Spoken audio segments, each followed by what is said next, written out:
In this video, what we're going to be doing is looking at how we can use Gulp to do something like this. So I have an SCSS file here, colors Firebrick. Let's change it over to purple. I'll hit save here. Without doing anything else, it has refreshed. Or I can come over to my index. I can come in and do an H2 and do how are you doing? Hit save. And again, without touching anything else, you can see it is updated here by itself. So all of this is automatically updating. I don't have to worry about anything. It's compiling my CSS, it's updating the browser, and everything is awesome. So yeah, in this video, we're going to be seeing exactly how to set all of this up and to be used as a starter file for all your projects. So you're only doing this once and then you're just reusing it from one project to the next. So the initial setup of it is a little bit long, but it's not that bad. And then you're done. You don't have to keep doing it over and over again. And it's something you could build on and definitely improve from here, but this is a nice starting place. So to get started, the first thing I'm going to do is just on my desktop make a new folder, and we're going to call this starter project. So starter project. And right away we can just open that up with VS Code, which is what I'm using. So I can just right click on there and choose open with code. But if you have a different editor that you're using, that's perfectly fine. All right. And now once you're in here and you're ready to go, I'm going to create a few different files. I'm using VS Code, so I can do it all here, but you can create your files however you like. So I'm going to create a new file, and I'm just going to make an index.html. And in here, we're not going to have much, but I'm using Emmet, which comes, whoops, don't need to update right now. I'm going to do an exclamation mark, and then you should see Emmet abbreviation, and I can just do tab, and it gives me the basic sort of boilerplate here. And we can just do project name goes here. And I'm going to create a link right away to a CSS file. So I'm going to do link and push tab, and then I can just write CSS / we'll call it styles.css. And we can save that file and we're ready to go. One thing you might notice when I save, I am using a prettier, so sometimes some stuff might jump around a little bit when I hit save. So just a quick note, I've made a CSS file. I'm not actually a link here to a CSS file, but I'm never actually going to make a CSS file in my starter project here. And you'll see why once we get to that eventually. So with that done, I'm going to come up here and I'm going to go to new folder and I'm going to put in SCSS and I'm going to hit enter. Now, if you'd prefer to have a source folder where you're keeping all of sort of your production stuff, you could also do that. We have a source and then your SCSS folders in there. If you're using Sass, you could also have it just as regular ASS, whatever you want to put in there. And now we're pretty much ready to go and do a bit more setup. Now, one thing, we're going to be going into the command line for this, as you saw in the intro, and we're going to need something called Node and NPM. So you can check if you have them installed. Now, I'm using VS Code, so if I push Control, or if you're on a Mac, Command and backtick, you should get a terminal that's going to pop up like this. If you want, you can use this one. If you prefer a terminal that's on your computer, you can go for it. You can use the default one that comes on a Mac. If you're not using VS Code and you don't have a built-in terminal like this, I would suggest, and you're on a Windows computer, I would strongly suggest Commander, which is right here. It's cmder.net. I'll also put a link to this in the description below. It just makes life a little bit better if you're on Windows than using the default stuff or PowerShell. But with VS Code, we can work directly in here, which sometimes makes your life a little bit easier. So what I'm going to do is here, you can check to see if you already have these installed. So I can do node and then -v and see what version of Node I'm on. And I can also write npm and -v if you want. But if you have Node, you'll have npm. You can see the two versions that you have of those. If they're not up to date, or usually you want to be somewhat up to date just because they will fix security things and all of that. Or if you don't have it, you might get something saying it's not installed. It's easy enough. You just have to go to nodejs.org, make sure it's .org. And you can download the most recent version. It just it's a next installer, and then it's installed on your computer. Once it's installed, you should be able to write in node v, and it should tell you the version that you have. So if you're watching this in the future, this might be updated from what we have here, but that's fine. So now what we're going to want to do is install Gulp. But what I'm going to recommend is just to install the Gulp CLI for now, because you can have Gulp in your project, but if you don't have the Gulp CLI, you can never run anything and it's kind of useless.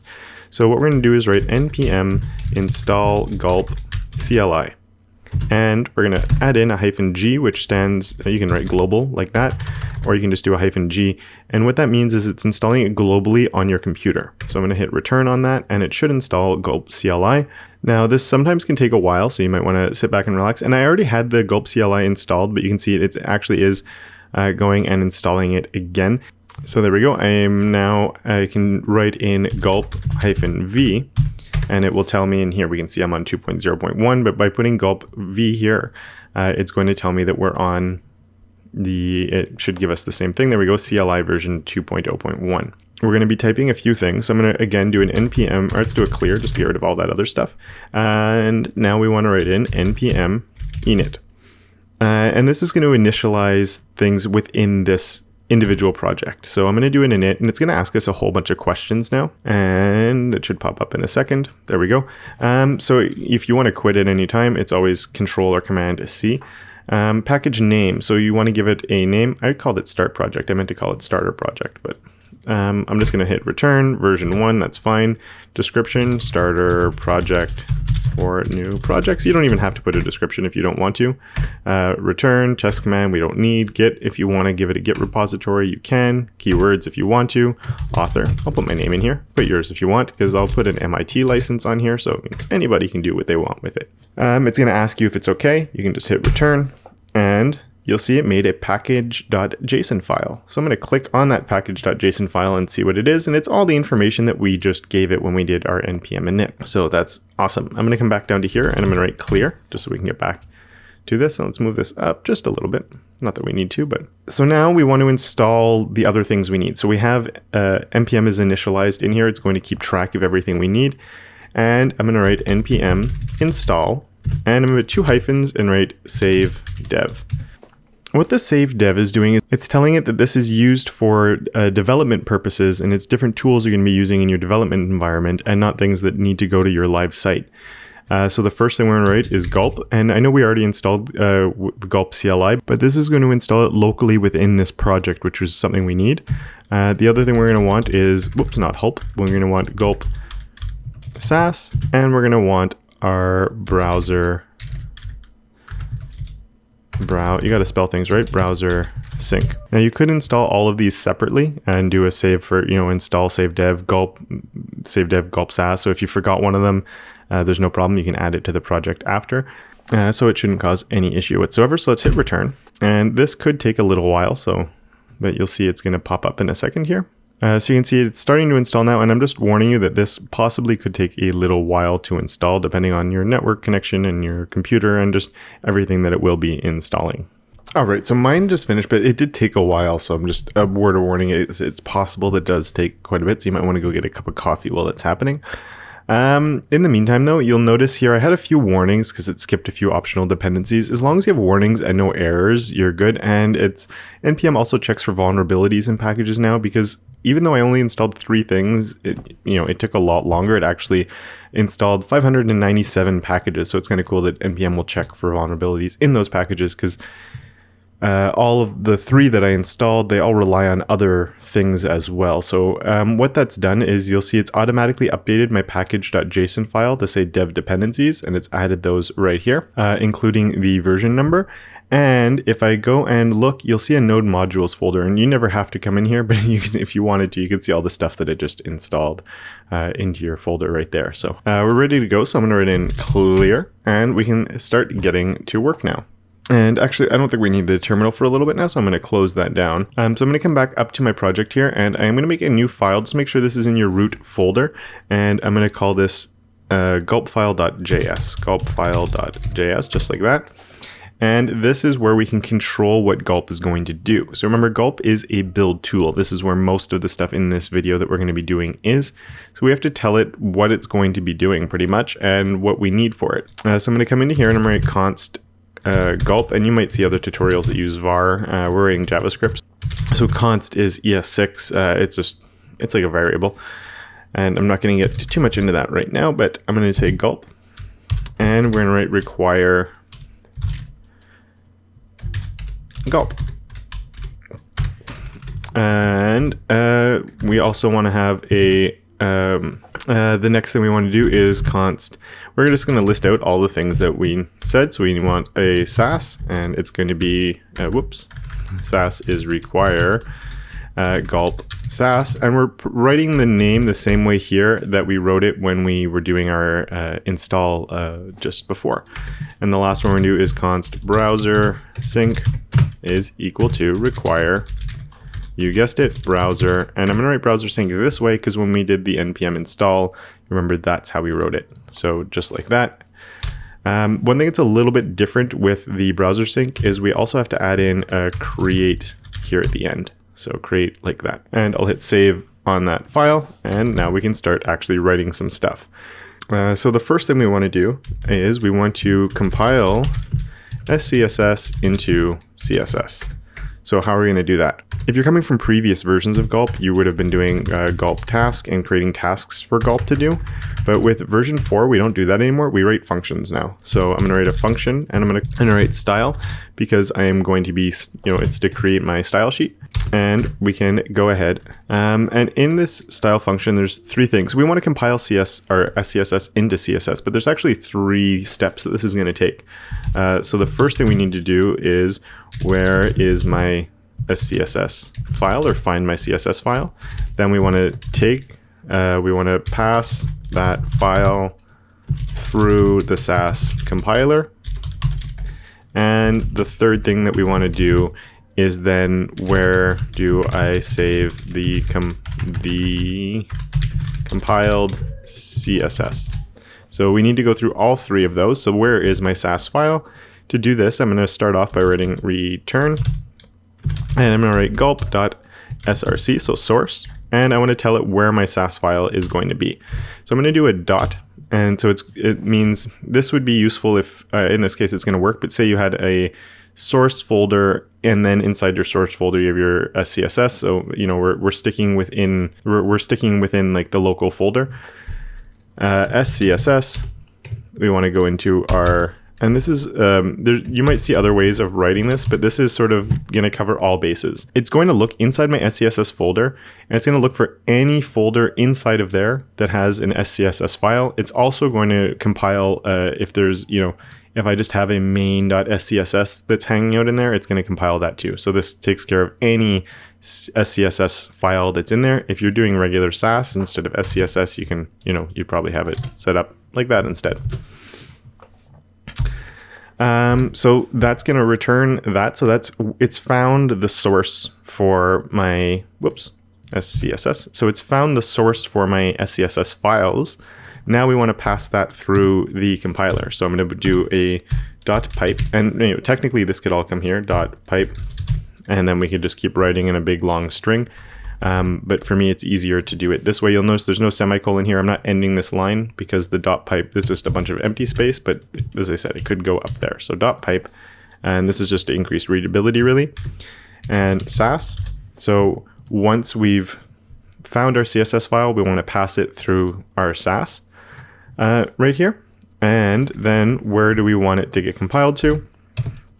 So we'll add a dot pipe, and then here where we want to go, so it's gulp, and before we had source, and now we have dest, which is destination, and we'll do it just like that. And if you have somewhere else you want to save your file off to, you can set that up however you want, and that will end there. But one thing that's also different with Gulp 4, if you're used to the other versions of it, is now you're going to want to do exports style is equal to style, and this is what's going to let you run it in Gulp afterwards when we're ready to start.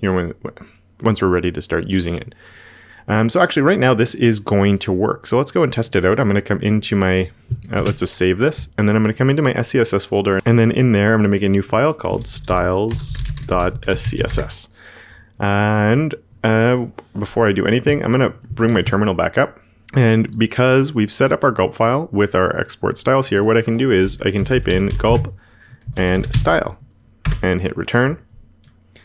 And that should work. Hopefully we have no errors.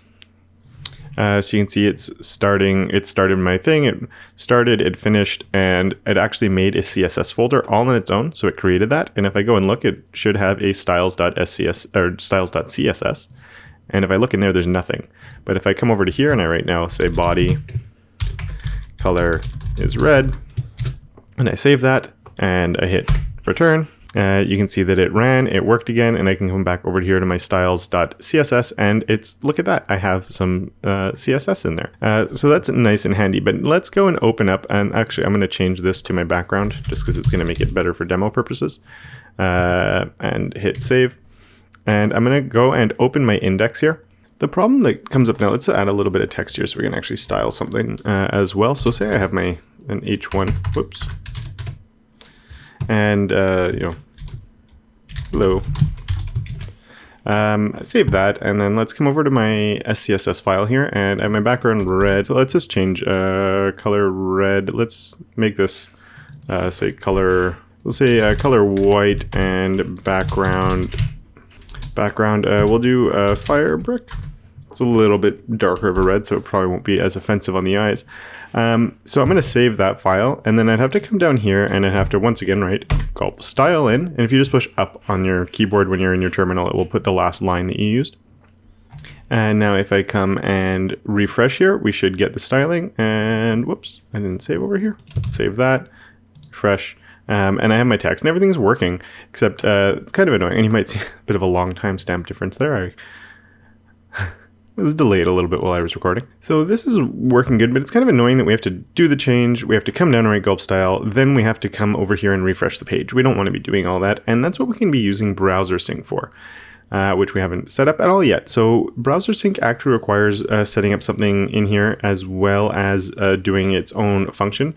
So I'm going to add the stream in right now. And we'll put a comment for it because we've been commenting along. Whoops, we'll do a for stream changes to all browsers, because BrowserSync allows you to synchronize between different browsers. So you could have the project open on your phone as well as your browser, and they're all sort of synchronized together. So this is making sure it's synchronizing it across everything. So we're going to do another pipe. And then we can write in BrowserSync, and BrowserSync, it's going to be BrowserSync.stream, and then we just need just like that, and say 2. That's it for what we're going to be doing with our style. Now this doesn't actually get anything to live refresh or anything like that. This is just used to, once our CSS is written, that it will stream it to all of our different browsers. What we do need to do is come in and make a new function, and we're going to call this function watch. Because what this is going to do is it's actually going to watch for changes and update things automatically for us. So in this watch here, what we're going to do is we're going to do BrowserSync.init. So we're going to initialize BrowserSync. So in the init here, we need to put in curly braces as well. And what we want to do inside of there, let me just scroll down so we can focus on it a bit better. We want to set up the server. So we're going to write in server because this is going to launch a server for us, and more curly braces. And here we're going to write in base dir, not beer, dir. And the base dir will be where your base directory. So I'm guessing you're going to want that. But if ever you need to set it up to be somewhere else, by all means you can. So let's save that. You could also at this point, instead of having it just set up, we'll see what that's going to do, and we can change what the port is, and there's other options you can use. But you can also set it up for like a proxy, so it's your local dev, .dev or something like that, which a lot of people like to do, but I'm going to leave it like this. So what this is going to do is, well, now BrowserSync's going to be working. It's going to fire up the server for us, but we need it to actually be doing stuff, right? So we want to watch for changes. So if we were just worrying about Sass, well, we'll start with the Sass one anyway. So gulp.watch. And so we're telling Gulp to watch some places. So we're going to go to our base dir. So we're going to go to our SCSS, just like we did before. We're going to look for any change on absolutely any SCSS file. And when this happens, I'm putting a comma. So I'm putting in what I want to watch, and then I'm putting comma, and I'm going to write style. And the reason I'm writing style is because when anything changes, what I want it to do is actually come up and run this function where it's going to compile that for us automatically. Which obviously can come in handy. The next thing we also wanted to do though, because I'm assuming that you're also working on HTML files, so we can have it look for those too. So we can do // and then just do a star HTML.html. If you like having like a different structure, it could be useful to set it up you could put in the same if you have HTML files that are sort of tucked away in folders.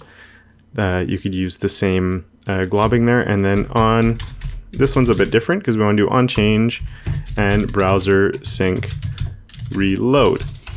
The difference here is when you make a change to the HTML, we actually want it to fully, we want the browser to refresh. What the stream is going to allow is it's going to actually update the CSS without the page completely refreshing, which is really handy and really nice. You don't have the full page doing a complete refresh every time you change your CSS. But for the HTML, we need that. And since I'm just going to assume that you're using JavaScript, we can also, and in this case, actually, let's steal this, copy that.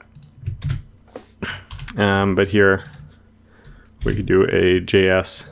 And of course, this should point to where your JS and everything is. So if your folder file structure is a little bit different, you might have to make some modifications here.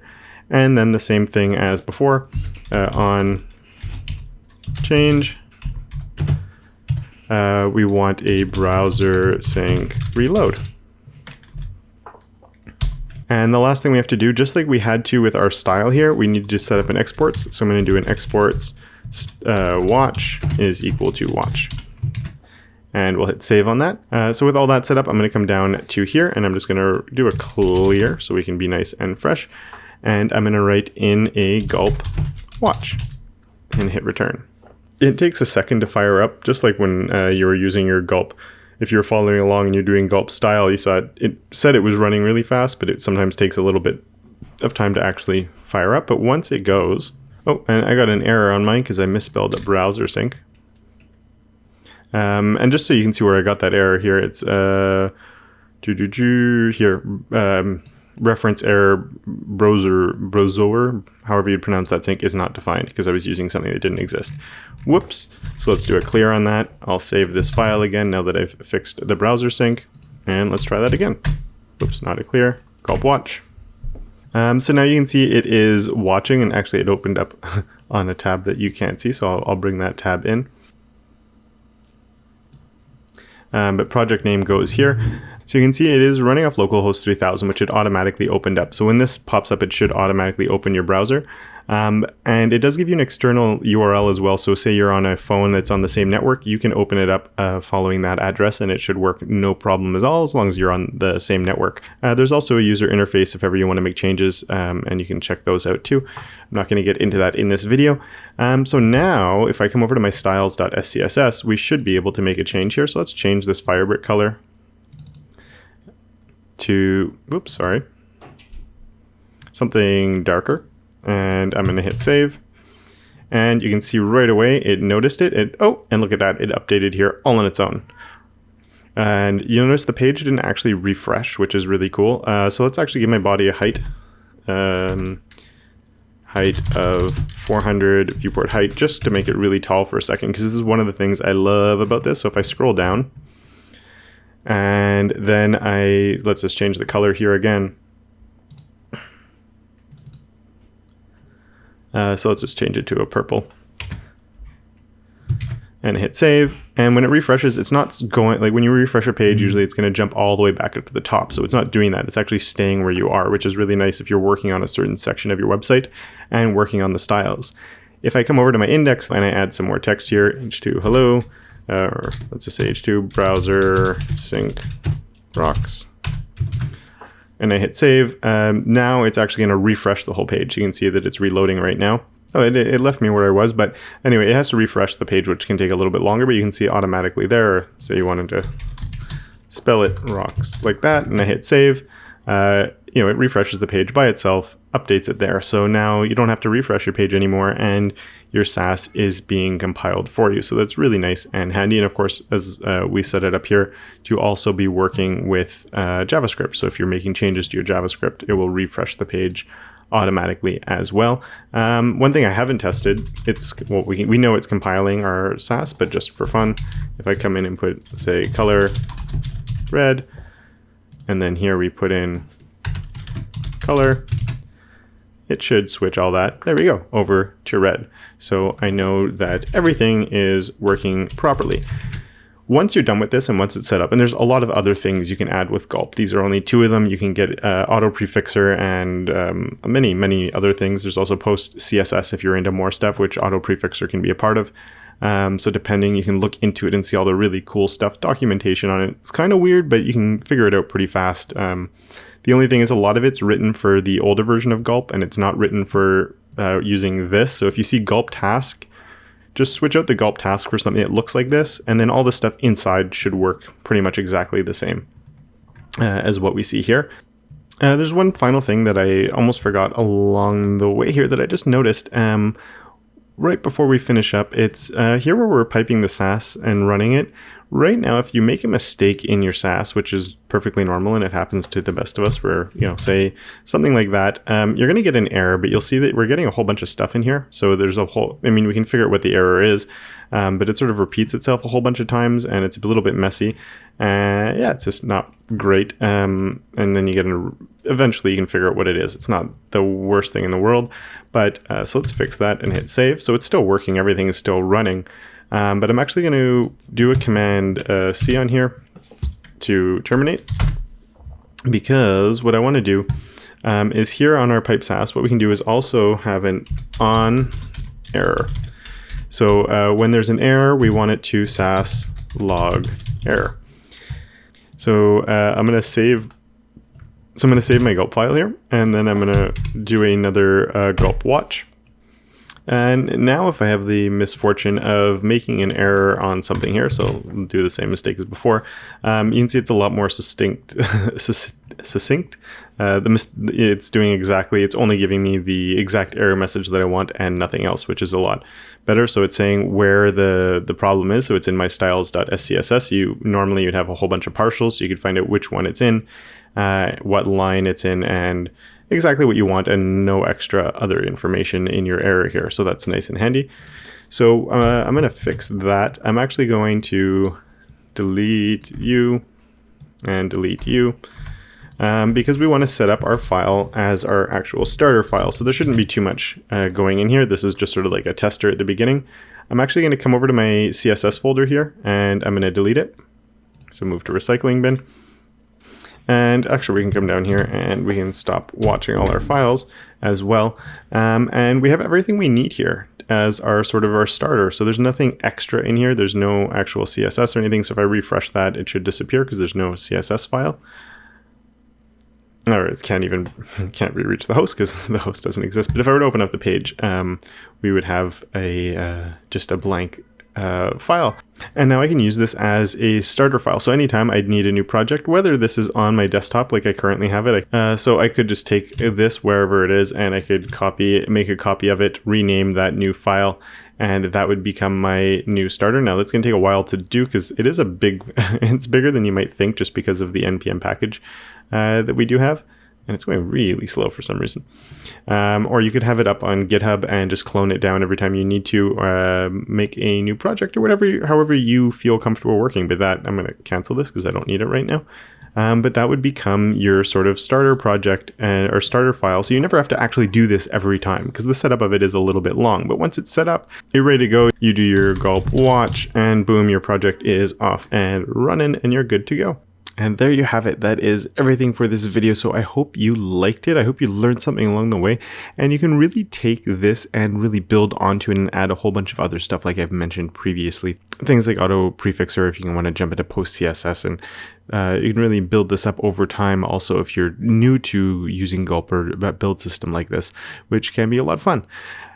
So I hope you liked the video. If you did, don't be scared to share it. Let other people know about it. Also hit the thumbs up to let me know that you liked it. Leave a comment down below, or even better, come and join us over at the community and say hi over there. Let me know about the video. If you have any problems with the video, it's much easier to troubleshoot stuff over there than it is here. The community is a Discord server that's free to access. There's a link to it down in the description below. So come on and come hang out with us over there. A big thank you to my patrons for helping support this channel. If you don't know about Patreon, it's a place where you can help support creators who make content that you find valuable. So a really big thank you to my current patrons who are there, and I really appreciate it. And a massive big shout out to my supporter of awesome, Lauren, just for being, well, my supporter of awesome. Thank you so much. Once again, I hope you liked this video, and until next week, don't forget to make your corner of the internet just a little bit more awesome.